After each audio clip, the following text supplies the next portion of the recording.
Alors, des fois, les gens ont des peurs parce que c'est lié à la perte de qui ils sont eux-mêmes. Alors, par exemple, si je me définis comme un artisan, donc comme un artisan, et là, je deviens plus comme un opérateur ou quelqu'un qui a moins de défis dans son quotidien, bien, ça peut me faire quelque chose, ça va m'affecter.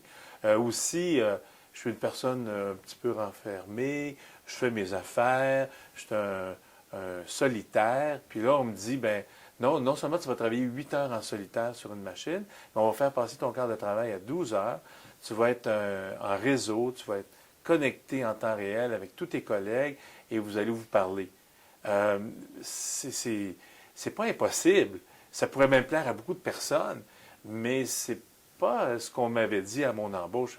Mon ami Maletto dit souvent, c'est le contrat moral qu'on avait avec nos employés qui change. Puis, mais il n'y a personne qui me vient de m'avertir que mon contrat vient de changer.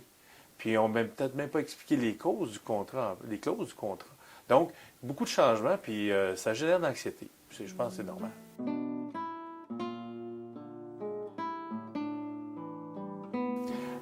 J'en vois 4. La direction, ils veulent le changement, ils l'amènent, ils le définissent, ils l'apportent. Les employés qui vont vivre le changement eux-mêmes, donc qui vont opérationnaliser le changement.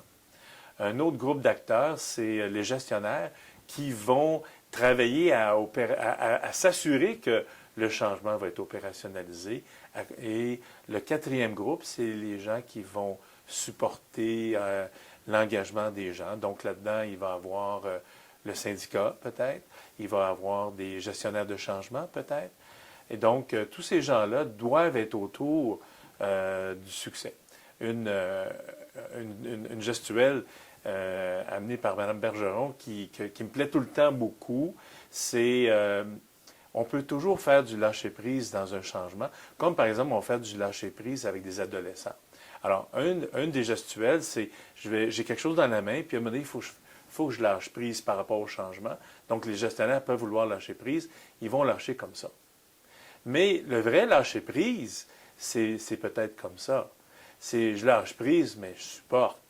Je dompe pas, comme on dit au Québec, mais je supporte. Donc, le lâcher-prise est un facteur important, mais comment on fait le lâcher-prise?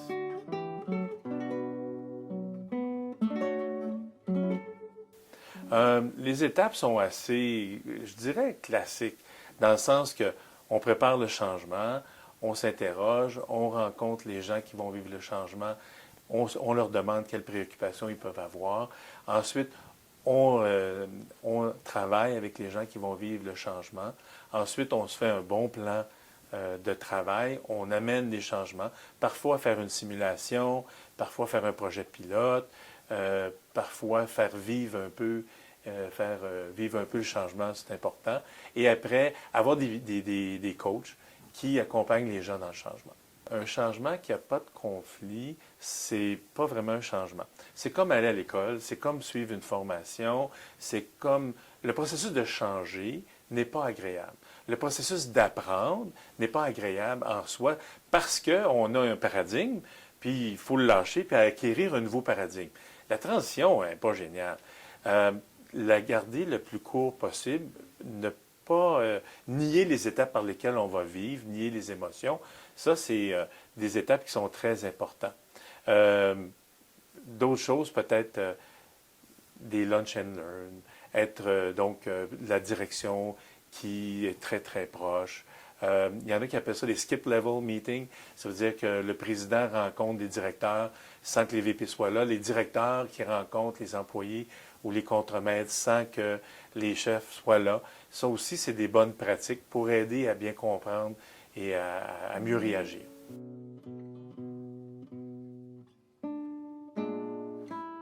Je trouve qu'il y a deux types d'entreprises réseau, mais je n'ai pas fait une anthologie complète.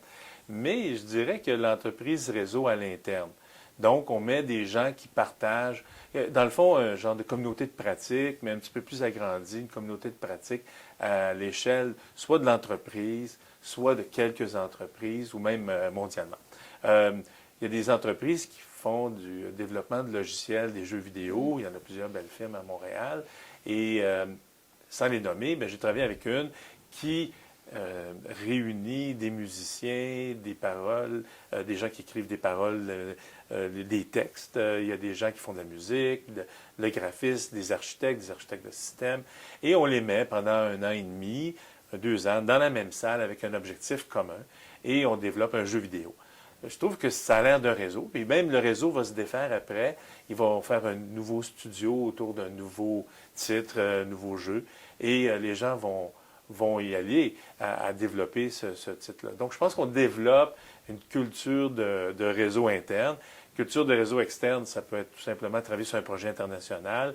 On s'en va avec une nouvelle gestion des entrepôts entre différentes organisations. Puis, on va faire de l'approvisionnement à l'échelle mondiale. Ça aussi, c'est un autre type d'organisation qu'on retrouve beaucoup. Et peut-être, bon, j'en rajoute un troisième. J'ai rencontré un moment donné, j'étais chez IBM à Bromont, où ils font de l'encapsulation de microprocesseurs, c'est assez spécialisé. Ils sont 3000 employés. On fait un atelier de revue de processus, un Kaizen avec les gens, et il y a un groupe de visiteurs qui arrivent, on se présente, et l'individu, c'est le vice-président mondial fabrication de la compagnie LSI Logic, qui font des microprocesseurs. Un client d'IBM. Et je lui demande, on se présente, bonjour, bonjour, je change des cartes, et je lui demande, combien vous avez d'employés? Il me dit 6. Ben, je dis, ben, c'est bien, une bonne équipe proche. Il dit, ça, c'est les direct reports. J'ai dit, mais vous avez combien d'employés? Non, il dit, j'ai 6 employés. Mais LSI Logic, là, c'est immense, c'est milliards de chiffres d'affaires. Mais je dis, vous êtes le vice-président manufacturing, c'est ça qui est marqué sur votre carte, là.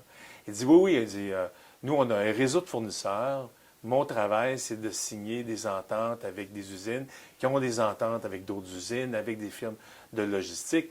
Ma job, et lui, en anglais, il disait We are a fabless manufacturing, ou un manufacturer. C'est qu'on est un fabricant sans usine. Donc, c'était assez puissant, ça fonctionnait. Une de leurs usines, c'était évidemment IBM à Bromont, par le fait même. Et les gens, donc, apprennent à gérer des réseaux qui vont changer selon le produit, selon la période, selon les nécessités, selon les technologies. Il faut vraiment développer une habileté à être très, très efficace à le faire.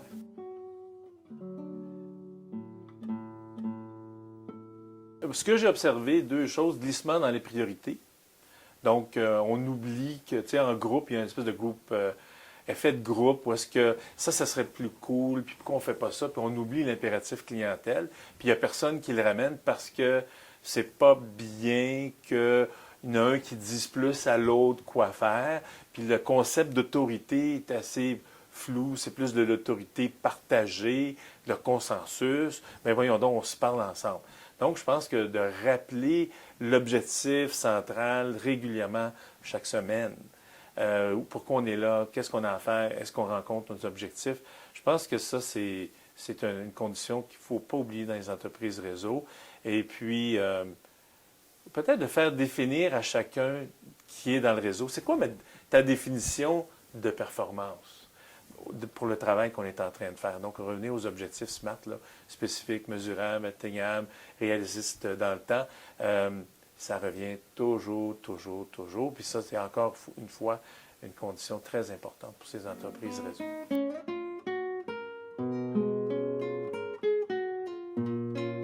Le travail en équipe, c'est vraiment travailler avec des gens sur un objectif spécifique, mais ça pourrait être assez éphémère. Chaque équipe, on va y aller pour une journée, 2 jours, on va travailler 2 heures, on forme une équipe ad hoc. Et donc, on peut renouveler, je dirais, l'équipe allègrement. Puis même s'il y a une équipe qui ne fonctionne pas trop bien, bien, on a une certaine tolérance. J'ai un collègue de travail, un consultant à moi, qui a eu pendant 7 ans, peut-être 8 jobs.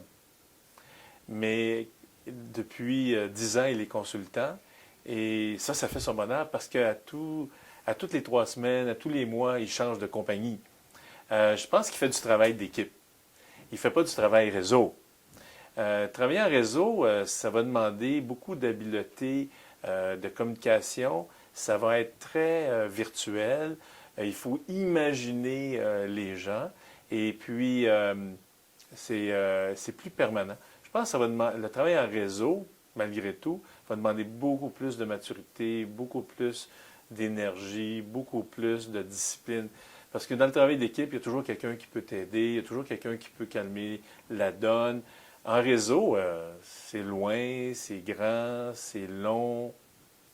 L'idée de communauté de pratique, je pense que c'est une bonne façon de pouvoir découvrir des façons de faire pour le travail d'équipe, pour les équipes autonomes, pour l'entreprise réseau. Peut-être faudrait se faire une communauté de pratique sur les gens qui ont commencé à travailler en réseau, puis découvrir peut-être les facteurs de succès.